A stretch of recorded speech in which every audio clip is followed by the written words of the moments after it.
सोचिए, हजारों लोगों से भरा जंतर मंतर, नीले झंडों से लहराता हुआ जनसैलाब जय भीम के नारे गूंज रहे हैं। और तभी उस भीड़ को चीरती हुई एक लड़की आगे बढ़ती है। नाम था लक्ष्मी तिवारी। आंखों में आग, आवाज में चुनौती, और सामने खड़ा है वो आदमी जिसे लाखों लोग उम्मीद कहते हैं, चंद्रशेखर आजाद उर्फ रावण। लक्ष्मी तिवारी ने चंद्रशेखर आजाद से 5 ऐसे सवाल पूछे जिसने पूरे देश को हिलाकर रख दिया और अंबेडकरवादियों को आक्रोश से भर दिया।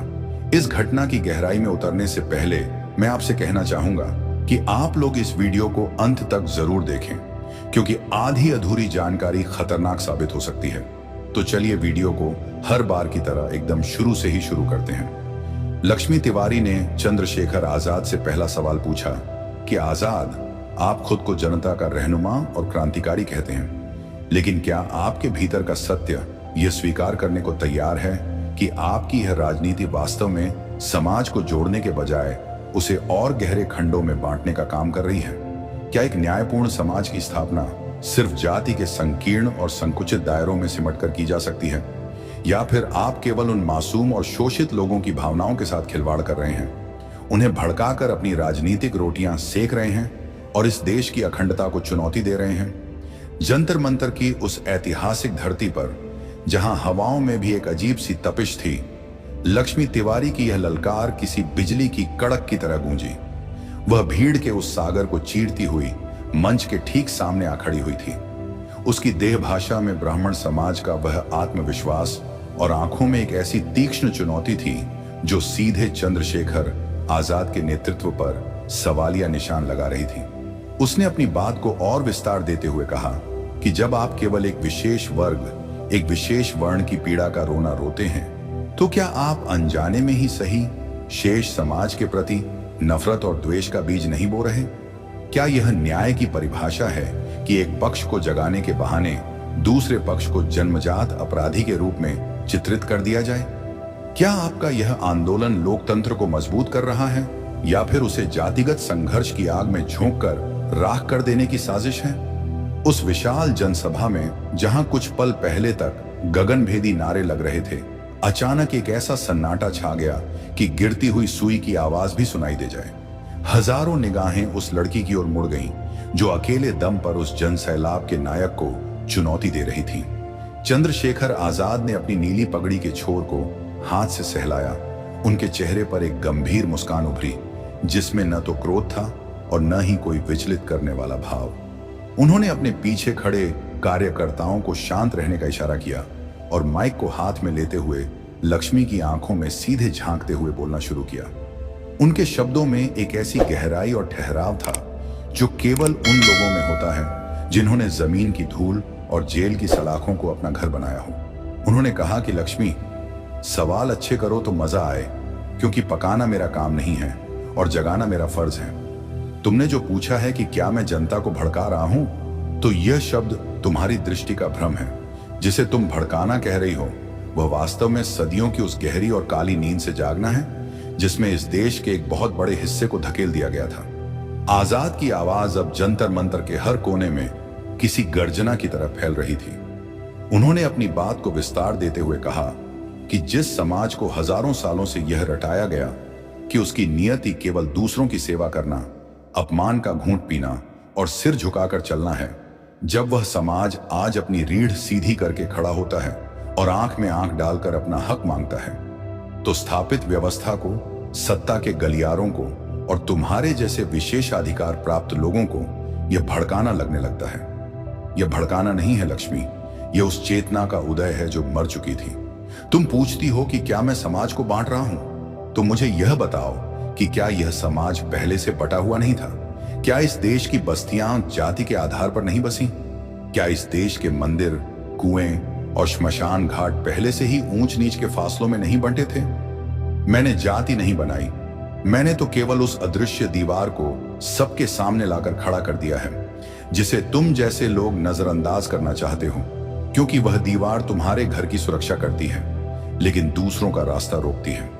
उन्होंने आगे कहा कि जब एक बीमार व्यक्ति अपने घाव को दिखाता है, तो वह समाज को गंदा नहीं कर रहा होता, बल्कि वह इलाज की मांग कर रहा होता है। मैं तो सिर्फ उस घाव की बात कर रहा हूं जो तुम जैसे लोगों को दिखाई नहीं देता, क्योंकि तुम उस व्यवस्था के उस हिस्से में पैदा हुई हो जहां धूप तो है पर जलन नहीं, जहां अधिकार तो है पर संघर्ष नहीं।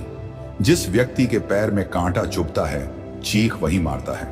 अगर मैं उस चीख को मंच दे रहा हूं, अगर मैं उस दर्द को एक राजनैतिक शब्द दे रहा हूं, तो यह समाज को खंडित करना नहीं, बल्कि उसे असलियत का आईना दिखाना है। सत्ता की गोद में बैठना बहुत सरल और सुखद होता है।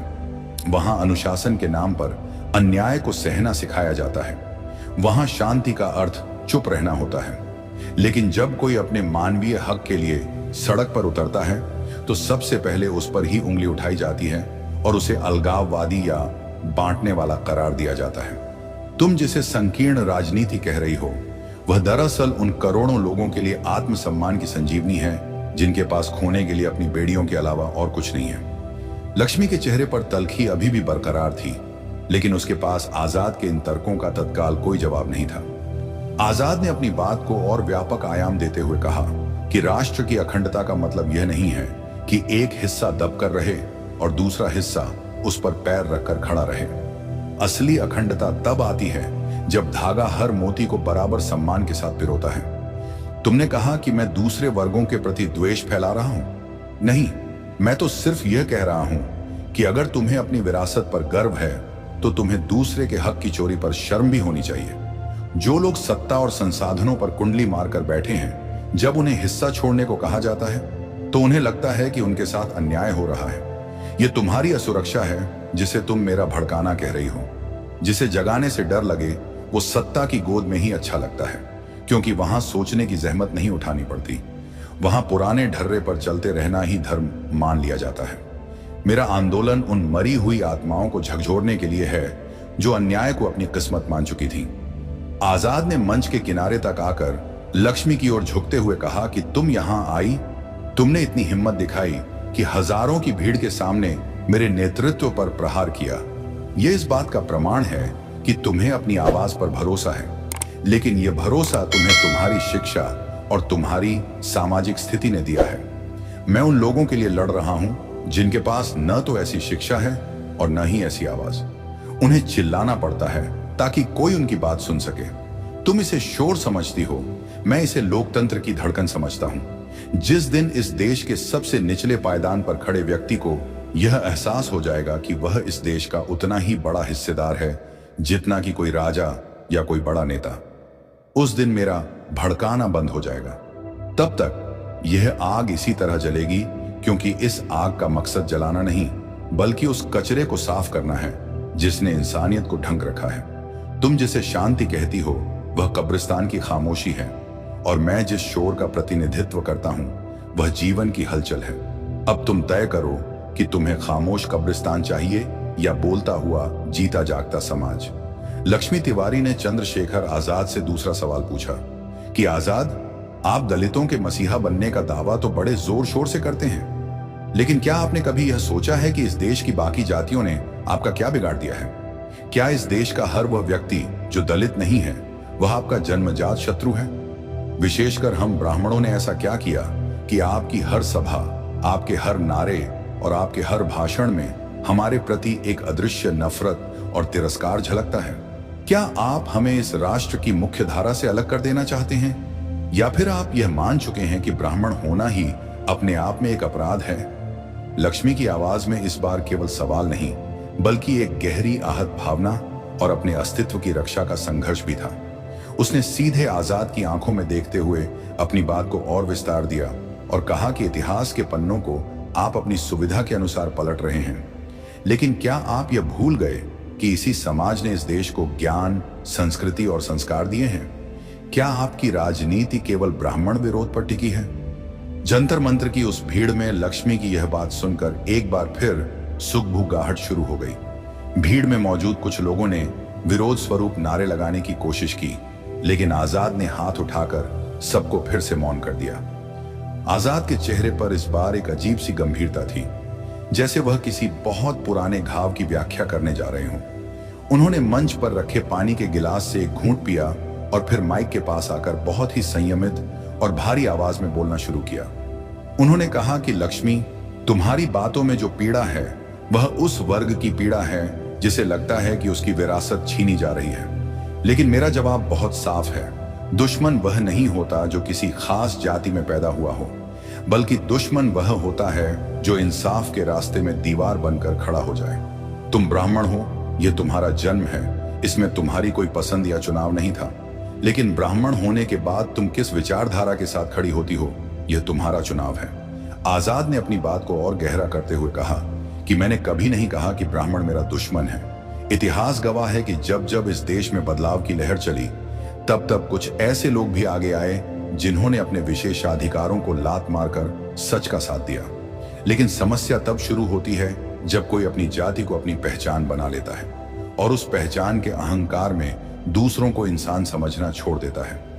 अगर तुम सच के साथ खड़ी हो, अगर तुम उस दलित बच्चे के साथ खड़ी हो जिसे मटके से पानी पीने पर मार दिया जाता है, अगर तुम उस मां के साथ खड़ी हो जिसकी बेटी को न्याय नहीं मिलता, तो तुम मेरी बहन हो, तुम मेरे साथ हो, तुम मेरी अपनी हो।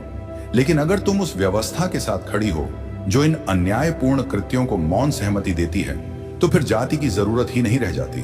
तुम खुद ही अपनी पहचान अन्याय के समर्थक के रूप में गढ़ लेती हो। उन्होंने लक्ष्मी को संबोधित करते हुए आगे कहा कि तुम कहती हो कि ब्राह्मणों ने क्या बिगाड़ दिया। लक्ष्मी, लड़ाई व्यक्तियों से नहीं है, लड़ाई उस ब्राह्मणवाद से है जिसने ऊंच नीच की सीढ़ियां बनाई। वह मानसिकता जो यह कहती है कि कोई जन्म से महान है और कोई जन्म से अछूत, वह मेरी दुश्मन है। और वह मानसिकता किसी भी जाति के व्यक्ति के भीतर हो सकती है। अगर एक दलित व्यक्ति भी सत्ता पाकर अपने ही भाइयों पर जुल्म करता है, तो वह भी मेरा उतना ही बड़ा दुश्मन है जितना कि कोई अन्य। हम जातियों के दुश्मन नहीं हैं, हम उस ऊंच नीच के दुश्मन हैं जिसने इस महान देश को भीतर से खोखला कर दिया। तुम कहती हो कि हमने समाज को क्या दिया। बेशक ज्ञान और संस्कृति की एक लंबी परंपरा रही है, लेकिन क्या वह ज्ञान सबके लिए था? क्या उस संस्कृति में समाज के अंतिम व्यक्ति को जगह मिली? जब आप किसी को पढ़ने के अधिकार से वंचित करते हैं और फिर अपनी विद्वत्ता का अहंकार करते हैं, तो वह ज्ञान नहीं बल्कि एक बौद्धिक तानाशाही बन जाता है। आजाद की आवाज में अब एक दार्शनिक गहराई आ गई थी। उन्होंने लक्ष्मी की ओर देखते हुए कहा कि तुम डरो मत, मेरी राजनीति किसी को मिटाने की नहीं बल्कि सबको इंसान बनाने की है। मैं तो चाहता हूं कि तुम जैसे युवा जिनके पास तर्क करने की क्षमता है, वे इस जाति के खोल से बाहर निकले। जब तक तुम खुद को सिर्फ तिवारी समझकर मुझसे बात करोगी, तब तक तुम्हें मेरे शब्दों में नफरत सुनाई देगी। लेकिन जिस दिन तुम खुद को एक इंसान और एक भारतीय समझकर मेरे संघर्ष को देखोगी, उस दिन तुम्हें पता चलेगा कि मैं तुम्हारे खिलाफ नहीं बल्कि उस सड़ी गली व्यवस्था के खिलाफ लड़ रहा हूं जिसने तुम्हें भी एक संकीर्ण दायरे में कैद कर रखा है। ब्राह्मण होना अपराध नहीं है, लेकिन ब्राह्मण होने के नाते दूसरे को नीचा समझना निश्चित रूप से एक नैतिक अपराध है। उन्होंने भीड़ की ओर इशारा करते हुए कहा कि देखो इन लोगों को, इनमें से कोई भी तुम्हारे घर आकर तुम्हारी संपत्ति नहीं छीनना चाहता। ये तो बस वह सम्मान चाहते हैं जो तुम अपने लिए चाहती हो। क्या बराबरी की मांग करना किसी के खिलाफ नफरत फैलाना है? अगर मैं कहता हूं कि मेरे समाज के व्यक्ति को भी घोड़ी पर चढ़ने का हक है, तो इसमें तुम्हारा क्या नुकसान है? अगर मैं कहता हूं कि हमारे बच्चों को भी अच्छी शिक्षा और सम्मानजनक जीवन मिले, तो इससे किसी ब्राह्मण की रोटी तो नहीं छिन जाती। फिर तुम इसे अपना विरोध क्यों मानती हो? असल में बात यह है कि जब सदियों से किसी के पास असीमित अधिकार हों और अचानक कोई आकर उन अधिकारों में बराबरी की बात करने लगे, तो वह बराबरी भी अन्याय जैसी लगने लगती है। यह मनोविज्ञान का खेल है लक्ष्मी, और कुछ नहीं। आजाद ने अपनी बात जारी रखते हुए कहा कि तुम ब्राह्मण हो, ठीक है, मुझे तुमसे कोई गिला नहीं, पर सवाल यह है कि क्या तुम उस सच को स्वीकार करने की हिम्मत रखती हो जिसे तुम्हारे पूर्वजों ने अनदेखा किया? क्या तुम उस व्यवस्था की बुराइयों पर उंगली उठा सकती हो जिसने करोड़ों लोगों को अछूत बनाया?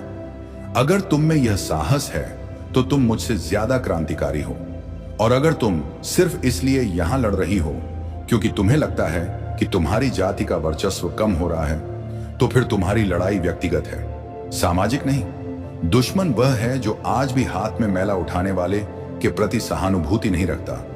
दुश्मन वह है जो न्याय की बात सुनकर आरक्षण का रोना रोने लगता है, लेकिन हजारों सालों के सामाजिक आरक्षण पर चुप रहता है। आजाद के इन शब्दों ने जंतर मंतर की हवा को और भी भारी कर दिया। लक्ष्मी के चेहरे पर अब गुस्से के स्थान पर एक आत्ममंथन की झलक थी। वह चुपचाप खड़ी सुन रही थी, आजाद ने अंत में कहा कि याद रखना लक्ष्मी, जिस दिन यह देश जातियों के अहंकार से ऊपर उठ जाएगा, उस दिन न मुझे नीला झंडा उठाने की जरूरत पड़ेगी और न तुम्हें अपनी पहचान की रक्षा के लिए मंच पर आकर चिल्लाना पड़ेगा। हम दोनों तब सिर्फ इंसान होंगे, लेकिन जब तक तुम अपनी जाति को ढाल बनाकर खड़ी रहोगी, तब तक तुम्हें हर वह शख्स दुश्मन लगेगा जो बराबरी की बात करेगा।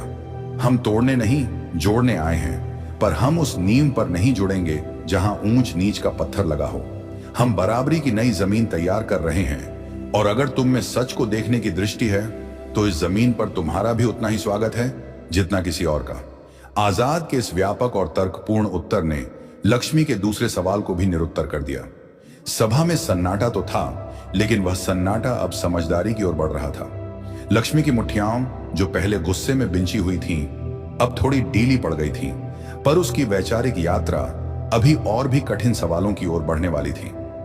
लक्ष्मी तिवारी ने चंद्रशेखर आजाद से तीसरा सवाल पूछा कि आजाद, शब्दों की बाजीगरी और दार्शनिक दलीलों से आप महफिल तो लूट सकते हैं, लेकिन क्या आप वाकई ईमानदारी से बता सकते हैं कि आपने जमीन पर हकीकत में इस देश के लिए क्या बदला है?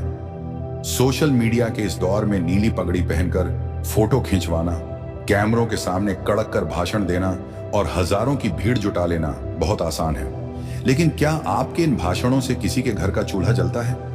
क्या आपकी इन रैलियों से जमीन पर कोई बुनियादी तब्दीली आई है?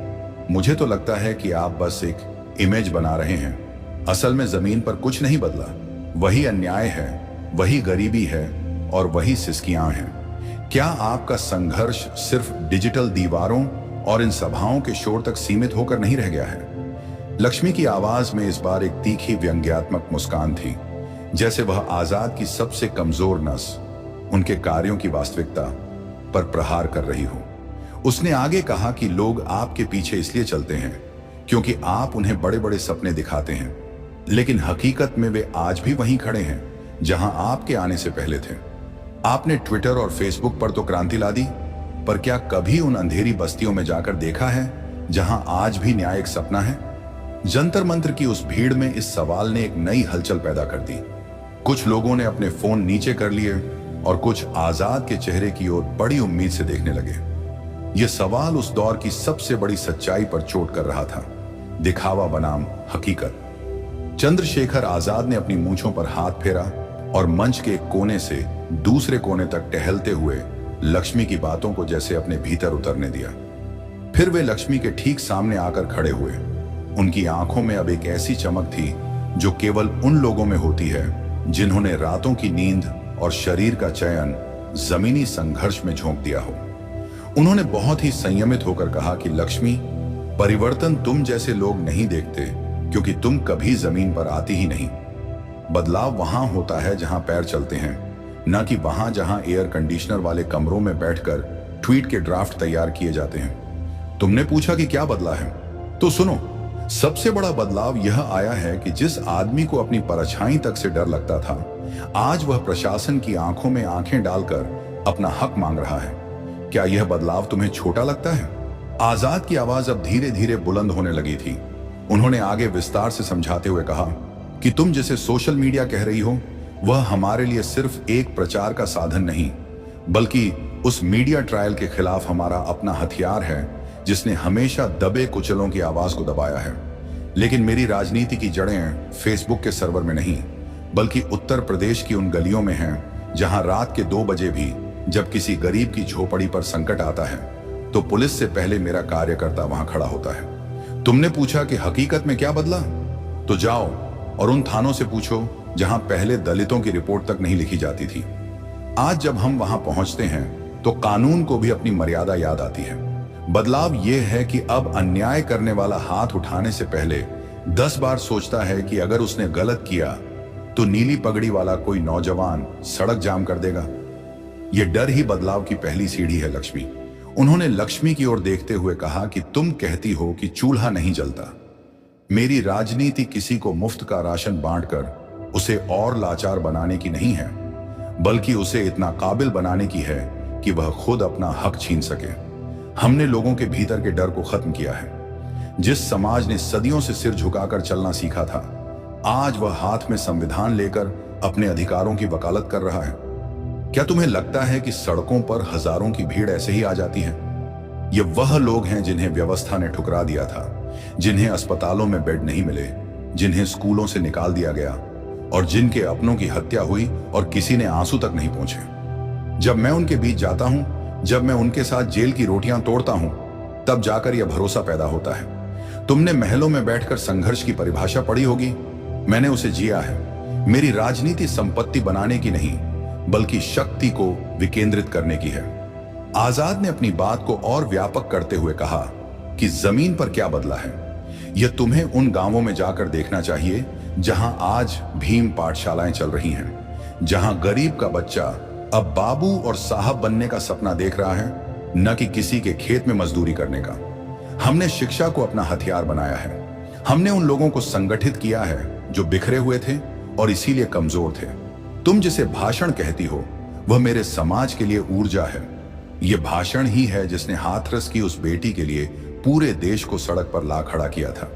यह भाषण ही है जिसने हाथ में मैला उठाने वाले को यह एहसास दिलाया कि वह भी इस देश का राजा बन सकता है। परिवर्तन रातों रात नहीं आता लक्ष्मी, ये एक धीमी प्रक्रिया है। पहले सोच बदलती है, फिर व्यवहार बदलता है और अंत में व्यवस्था बदलती है। हम अभी सोच बदलने के दौर में हैं और तुम कहती हो कि कुछ नहीं बदला। उन्होंने आगे कहा कि तुम ट्विटर की बात करती हो। हाँ, हम ट्विटर पर भी हैं, क्योंकि हम चाहते हैं कि दुनिया देखे कि भारत के लोकतंत्र की हकीकत क्या है। लेकिन हमारा असली काम उस वक्त शुरू होता है जब कैमरा बंद हो जाता है, जब सर्दियों की रातों में हम सड़क किनारे सो रहे अपने भाइयों के साथ होते हैं, जब हम कानूनी लड़ाई लड़ने के लिए वकीलों की फौज खड़ी करते हैं और जब हम उन परिवारों की आर्थिक मदद करते हैं जिनका सब कुछ छीन लिया गया। यह काम तुम्हें न्यूज चैनलों पर नहीं दिखेगा, क्योंकि वे हमें विवाद के लिए दिखाते हैं, विकास के लिए नहीं। तुमने पूछा कि क्या बदला है, तो मेरी बहन, बदलाव यह है कि आज तुम जैसी शिक्षित लड़की को मुझ जैसे एक साधारण युवक से सवाल पूछने के लिए जंतर मंतर आना पड़ा है। तुमने मुझे इग्नोर नहीं किया, तुमने मुझे चुनौती दी। यही मेरी जीत है और यही जमीनी बदलाव का सबसे बड़ा सबूत है कि अब तुम हमें नजरअंदाज नहीं कर सकती। आजाद का लहजा अब थोड़ा भावुक हो गया था। उन्होंने कहा कि लक्ष्मी, बदलाव का पैमाना तुम्हारी और मेरी नजर में अलग हो सकता है। तुम्हारे लिए बदलाव शायद नई सड़कें या बड़ी इमारतें हों, लेकिन मेरे लिए बदलाव उस इंसान की मुस्कान है जिसे पहली बार यह लगा कि कानून उसके लिए भी बराबर है। हमने उस सिस्टम के भीतर छेद किया है जो केवल रसूखदारों की गुलामी करता था। आज एक अदना सा कार्यकर्ता भी मुख्यमंत्री को पत्र लिखता है और उस पर कार्रवाई होती है। यह बदलाव है। हमने लोगों को जागरूक किया है कि वे वोट की कीमत समझें, न कि उसे शराब की एक बोतल पर बेच दें। क्या यह जमीनी बदलाव नहीं है? क्या एक जागरूक नागरिक का निर्माण करना सबसे बड़ी क्रांति नहीं है?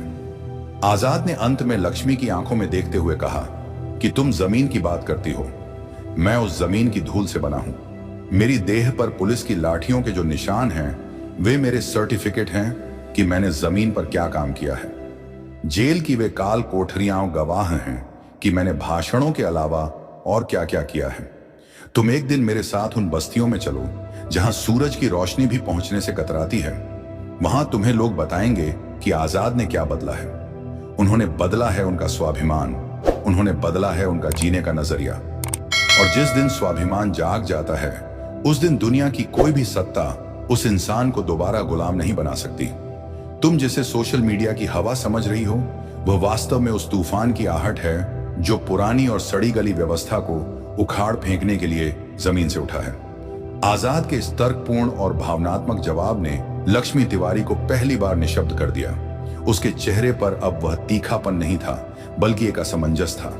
वह देख पा रही थी कि मंच पर खड़ा यह व्यक्ति सिर्फ शब्दों का सौदागर नहीं है, बल्कि उसके पीछे हजारों रातों का संघर्ष और हजारों लोगों का अटूट विश्वास है। भीड़ की तालियां इस बार किसी नारे के लिए नहीं, बल्कि उस सच्चाई के लिए थीं जो आजाद ने जमीनी हकीकत के रूप में पेश की थी।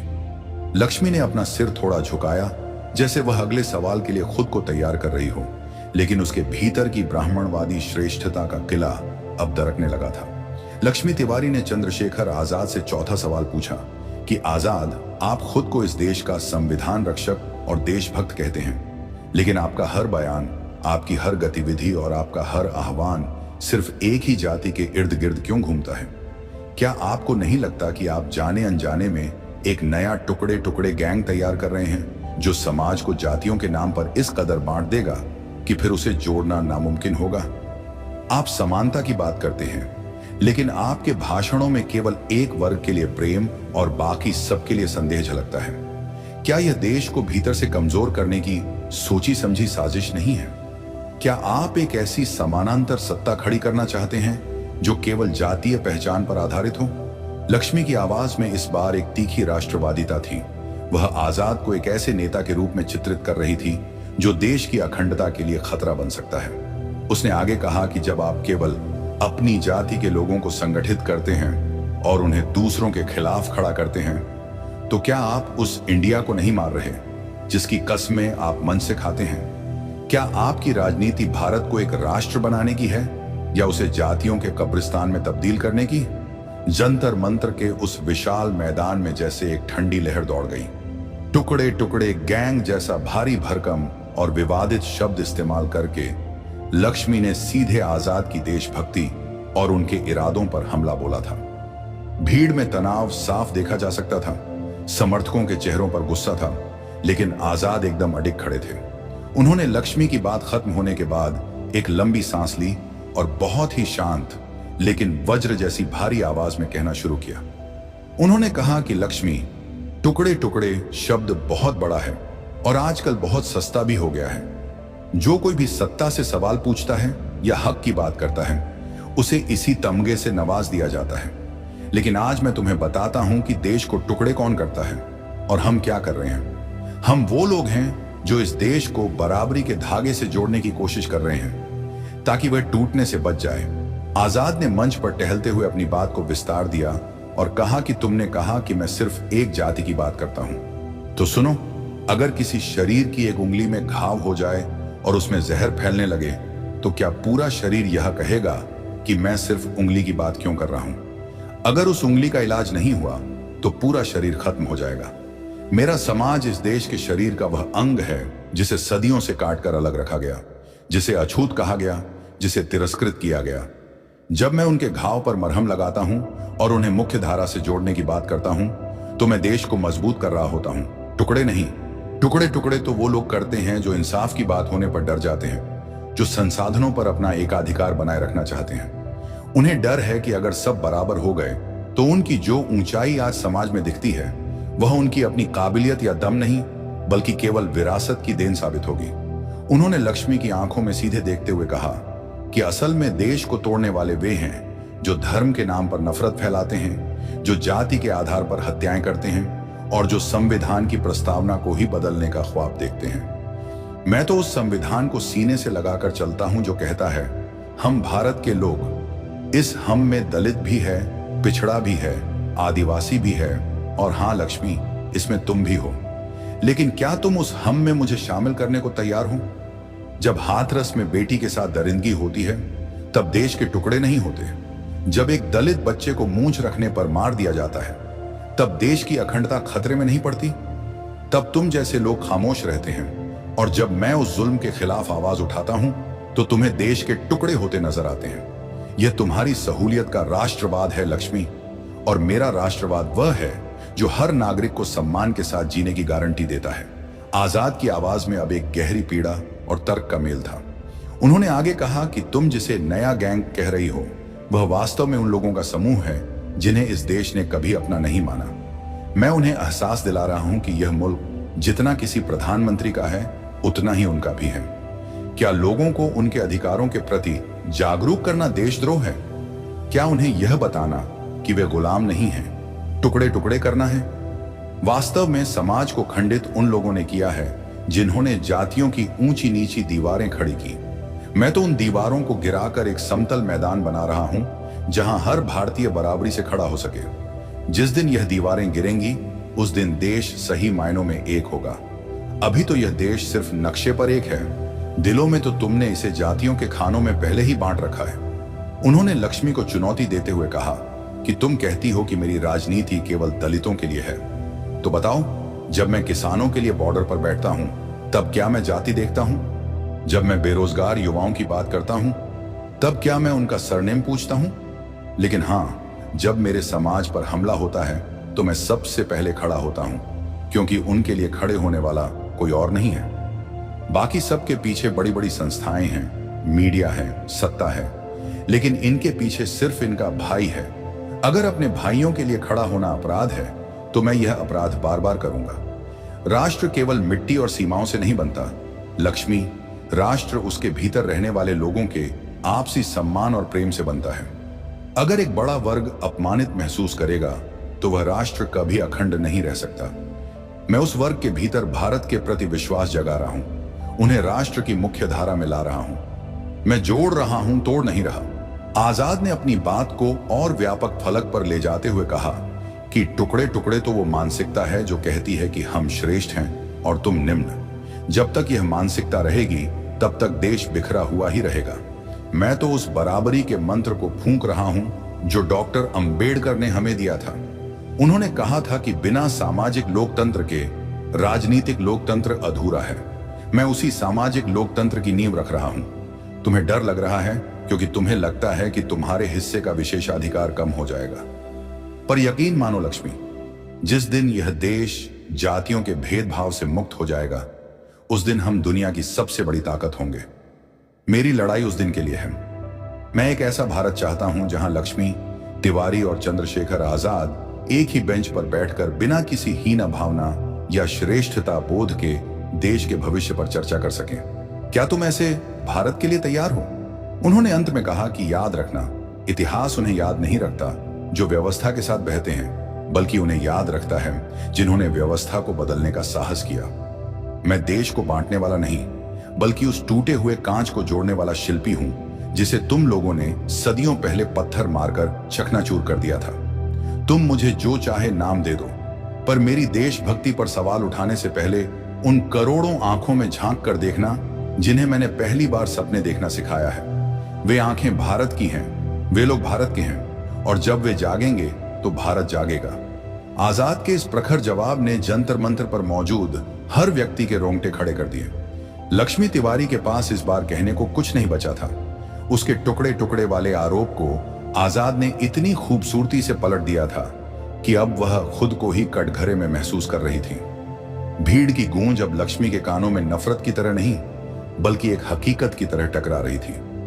उसने महसूस किया कि राष्ट्रवाद की उसकी परिभाषा कितनी संकुचित थी और आजाद जिस राष्ट्र की बात कर रहे थे वह कितना विशाल और समावेशी था। लक्ष्मी के चेहरे का गुस्सा पूरी तरह से गायब हो चुका था और उसकी जगह एक गहरे सम्मान और आत्मग्लानि ने ले ली थी। लक्ष्मी तिवारी ने चंद्रशेखर आजाद से पांचवां और अंतिम सवाल पूछा कि आजाद, आपने अपनी बातों से एक मायाजाल तो बुन दिया है, लेकिन क्या मैं यह कह सकती हूं कि आपकी पूरी राजनीति सिर्फ सहानुभूति का एक व्यापार है? लोग आपको इसलिए फॉलो नहीं करते कि आप कोई बहुत बड़े विजनरी या हीरो हैं, बल्कि वे आपको इसीलिए फॉलो करते हैं क्योंकि आपने खुद को एक शाश्वत पीड़ित के रूप में पेश किया है। क्या आपकी पूरी ताकत सिर्फ आपकी प्रताड़ना की कहानियों में है? क्या आप एक ऐसे नेता नहीं हैं जो लोगों के जख्मों को कुरेद कर सिर्फ इसलिए जिंदा रखता है ताकि आपकी दुकान चलती रहे? अगर आपके जीवन से यह विक्टिम कार्ड निकाल दिया जाए तो क्या आपके पास इस देश को देने के लिए कोई सकारात्मक एजेंडा या भविष्य की कोई योजना है? लक्ष्मी की आवाज में अब गुस्सा नहीं, बल्कि एक दार्शनिक प्रहार था। उसने आजाद के व्यक्तित्व की उस नींव पर चोट की थी जिसे दुनिया उनका संघर्ष मानती थी। उसने अपनी बात जारी रखते हुए कहा कि असली नायक वह होता है जो समाज को दुख से बाहर निकालता है, न कि वह जो उन्हें उनके दुख की याद दिला दिलाकर अपना अंधभक्त बना लेता है। क्या आप सच में एक हीरो हैं या सिर्फ एक बहुत अच्छे अभिनेता हैं जो पीड़ित का किरदार बखूबी निभाना जानते हैं? जंतर मंतर पर मौजूद हजारों लोगों की सांसें अटक गईं। यह सवाल सबसे व्यक्तिगत और सबसे तीखा था। यह सीधे चंद्रशेखर आजाद के चरित्र और उनके आंदोलन की नैतिकता पर सवाल उठा रहा था। मैदान में एक ऐसा सन्नाटा छा गया जिसे शब्दों में बयां करना मुश्किल था। आजाद ने अपनी निगाहें नीचे की, कुछ पल के लिए शांत रहे और फिर धीरे धीरे अपना सिर उठाया। उनकी आंखों में इस बार एक अलग ही चमक थी, एक ऐसी शांति जो केवल उस व्यक्ति के पास होती है जिसने मृत्यु और अपमान दोनों को बहुत करीब से गले लगाया हो। उन्होंने माइक को हाथ में लिया और बहुत ही स्थिर आवाज में कहना शुरू किया कि लक्ष्मी, तुमने आज इस मंच से वो बात कह दी जो बड़े बड़े राजनीतिज बंद कमरों में कहते हैं। लेकिन मेरा जवाब सुनकर शायद तुम्हें नायक और लड़ने वाले के बीच का फर्क समझ आ जाए। आजाद ने बहुत ही भारी स्वर में बोलना शुरू किया कि लक्ष्मी, हीरो बनना मेरा मकसद कभी नहीं था और न ही कभी रहेगा। हीरो वो होता है जो पर्दे पर दिखता है, जिसे तालियां चाहिए होती हैं, जो चाहता है कि लोग उसकी पूजा करें। मैं तो एक मामूली कार्य करता हूं, एक ऐसा सिपाही जिसे इतिहास ने मजबूर किया कि वह अपने समाज की ढाल बने। तुमने कहा कि लोग मुझे इसलिए फॉलो करते हैं क्योंकि मैं पीड़ित हूं, तो सुनो, इस देश में करोड़ों लोग पीड़ित हैं। करोड़ों लोग रोज अपमानित होते हैं, लेकिन लोग हर पीड़ित के पीछे नहीं चलते। लोग मेरे पीछे इसलिए चलते हैं क्योंकि मैं पीड़ित होने के बावजूद झुकता नहीं हूं। मेरी ताकत मेरी पीड़ा नहीं है, मेरी ताकत वह प्रतिरोध है जो मैंने उस पीड़ा के खिलाफ खड़ा किया है। उन्होंने आगे विस्तार से अपनी बात रखी कि विक्टिम कार्ड वो खेलते हैं जिन्हें सत्ता चाहिए होती है। मुझे क्या मिला? जेल की कालकोठरियां, शरीर पर लाठियों के निशान, दर्जनों मुकदमे और हर वक्त सिर पर मंडराता मौत का साया। क्या कोई अभिनेता इतनी बड़ी कीमत चुकाएगा सिर्फ एक किरदार निभाने के लिए? लक्ष्मी, जब रातों को पुलिस मेरे घर का दरवाजा तोड़ती है तब कोई कैमरा वहां नहीं होता। जब मैं महीनों तक बिना धूप देखे जेल की सलाखों के पीछे रहता हूं तब कोई सोशल मीडिया मुझे लाइक करने नहीं आता। लोग मुझे इसलिए फॉलो नहीं करते कि मैं रोता हूं, बल्कि इसलिए करते हैं क्योंकि जब उन पर जुल्म होता है तो उन्हें पता होता है कि एक शख्स ऐसा है जो अपनी जान की बाजी लगाकर उनके साथ खड़ा हो जाएगा। आजाद ने लक्ष्मी की ओर एक कदम बढ़ाया और कहा कि तुमने सकारात्मक एजेंडे की बात की। मेरा एजेंडा क्या है, जानना चाहती हूं? मेरा एजेंडा है शिक्षा, मेरा एजेंडा है आत्मसम्मान, मेरा एजेंडा है संविधान की पूर्ण बहाली। तुम जिसे जख्म कुरेदना कह रही हो, वह असल में इतिहास की याद दिलाना है। जिस समाज को अपना गौरवशाली इतिहास याद नहीं होता, वह कभी अपना भविष्य नहीं बना सकता। मैं उन्हें यह याद दिलाता हूं कि वे केवल गुलाम होने के लिए पैदा नहीं हुए थे। उनके पूर्वजों ने इस मिट्टी को सींचा है, उन्होंने ज्ञान दिया है, उन्होंने युद्ध लड़े हैं। अगर अपने हक के लिए लड़ना तुम्हें नकारात्मक लगता है तो शायद तुम्हारी सुख सुविधाओं ने तुम्हें संघर्ष की परिभाषा भुला दी है। उन्होंने अपनी बात को और व्यापक करते हुए कहा कि तुमने पूछा कि क्या मैं उन्हें अंधभक्त बना रहा हूं। लक्ष्मी, तुम खुद इसका जवाब हो। तुम यहां खड़ी होकर इतनी हिम्मत से हजारों की भीड़ के बीच मेरे सामने मेरे ही वजूद पर सवाल उठा रही हो। अगर मैंने इन्हें अंधभक्त बनाया होता तो क्या वे तुम्हें बोलने देते? क्या वे तुम्हें मंच के करीब आने देते? नहीं, मैंने इन्हें सवाल पूछना सिखाया है। और अगर तुम इतनी निर्भीकता से सवाल कर रही हो तो इसका मतलब यह है कि मेरे आंदोलन ने एक ऐसा माहौल बनाया है जहां एक विरोधी विचार वाली लड़की भी सुरक्षित महसूस करते हुए अपनी बात कह सकती है। यही मेरी क्रांति है। तुम सवाल कर रही हो, यही तो वह बदलाव है जिसके लिए मैं लड़ रहा हूं। मैं चाहता हूं कि मेरा समाज भी तुम्हारी तरह सवाल पूछे, सत्ता से, व्यवस्था से और खुद मुझसे भी। आजाद की आवाज अब पूरे मैदान को झकझोर रही थी। उन्होंने कहा कि लक्ष्मी, लोग मुझे हीरो नहीं मानते, वे मुझे अपना भाई मानते हैं। हीरो दूर पहाड़ पर रहता है, भाई साथ की झोपड़ी में रहता है। तुमने संपत्ति पॉलिटिक्स की बात की। मेरी संपत्ति ये लोग हैं, इनका प्यार है। और रही बात भविष्य की योजना की, तो मेरी योजना बहुत साफ है। मैं एक ऐसा भारत चाहता हूं जहां किसी लक्ष्मी तिवारी को यह डर न लगे कि कोई आजाद समाज को बांट देगा और किसी दलित को यह डर न लगे कि कोई ब्राह्मण उसे मंदिर में घुसने से रोक देगा। मैं उस दिन का इंतजार कर रहा हूं जब पहचान की ये सारी दीवारें गिर जाएंगी।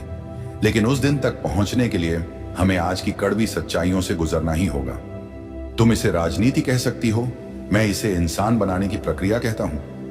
आजाद ने अंत में बहुत ही भावुक लेकिन दृढ़ स्वर में कहा कि लक्ष्मी, तुमने आज बहुत कड़े सवाल किए और मैं तुम्हारा आभारी हूं, क्योंकि तुम्हारे सवालों ने मुझे यह साबित करने का मौका दिया कि हमारा संघर्ष किसी के खिलाफ नफरत पर नहीं, बल्कि अपने हक की मोहब्बत पर टिका है। तुम भीड़ जैसी नहीं हो जो सिर्फ नारों पर तालियां बजाती है। तुम सोचती हो। और जिस दिन इस देश का युवा, चाहे वह ब्राह्मण हो या दलित, सोचना और सवाल करना शुरू कर देगा, उस दिन इस देश को किसी मसीहा की जरूरत नहीं पड़ेगी। तुम क्रांति की शुरुआत हो लक्ष्मी। तुम्हारा यह सवाल करना ही उस बदलाव की मोहर है जिसे तुम जमीन पर ढूंढ रही थी। भीड़ एक बार फिर गरज उठी, लेकिन इस बार नारों में नफरत नहीं थी, बल्कि एक अजीब सा सम्मान था। लक्ष्मी तिवारी मंच के नीचे खड़ी थी। उसकी आंखें थोड़ी नम थीं। उसका सारा अहंकार, सारा गुस्सा और सारी पूर्व ग्रह की दीवारें आजाद के इन आखिरी शब्दों ने ढा दी थी। उसने देखा कि सामने खड़ा व्यक्ति सिर्फ एक राजनेता नहीं था, बल्कि एक ऐसा दर्पण था जिसमें वह खुद को और अपने समाज की कमियों को देख पा रही थी। लक्ष्मी ने पहली बार महसूस किया कि सत्य किसी एक जाति या धर्म की बपौती नहीं है, बल्कि सत्य वहां है जहां न्याय और बराबरी का साहस है। इस जनसभा ने आज इतिहास रच दिया था। लक्ष्मी तिवारी और चंद्रशेखर आजाद के बीच का यह संवाद केवल दो व्यक्तियों का नहीं, बल्कि दो विचारधाराओं का मिलन था, जहां जीत किसी व्यक्ति की नहीं, बल्कि संवाद और सत्य की हुई थी। लक्ष्मी ने अपना सिर झुकाकर आजाद को मौन स्वीकृति दी और भीड़ का वह शोर अब एक नए युग की आहट की तरह गूंज रहा था। एक ऐसा युग जहां सवाल करना ही सबसे बड़ी देशभक्ति मानी जाएगी। दोस्तों, आपको हमारी ये वीडियो कैसी लगी? हमें कमेंट करके जरूर बताएं। हमें आपके विचारों का इंतजार रहेगा। वीडियो पसंद आई हो तो वीडियो को लाइक, शेयर और हमारे चैनल को सब्सक्राइब कर सकते हैं। वीडियो को यहां तक देखने के लिए आपका बहुत बहुत आभार।